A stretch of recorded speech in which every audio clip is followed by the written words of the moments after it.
Okay, what's up mga lods? Merong nag-comment sa upload ko kahapon mga lods. Mali daw ako. Totoo naman mali ako. Itong video. Halos 400 milyong pisong tulong ang personal na ipinamahagi ni Pangulong Bongbong Marcos sa mga taga Cavite na apektado ng Bataan oil spill. Kabilang diyan ang tig 5,000 pisong ipamamahagi sa mahigit 33,000 na mga isda. Tama siya mga lods. Ang sabi ko doon nung upload ko kahapon na 33,000 kamangingisda.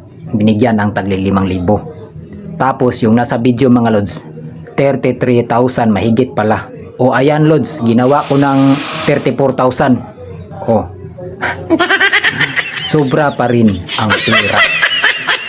Saan ang 230 milyon? O. Saan? Kayo, mga BBM supporter, si Sara Duterte gumawa ng libro, kantidad na 10 million. Tapos may nagawa siya na libro, pinamahagi sa mga bata. Hinanapan nyo pa rin. Ayan, hanapin nyo yan. Hanapin nyo. Nakupal kayo mga vlogger, mga bangag.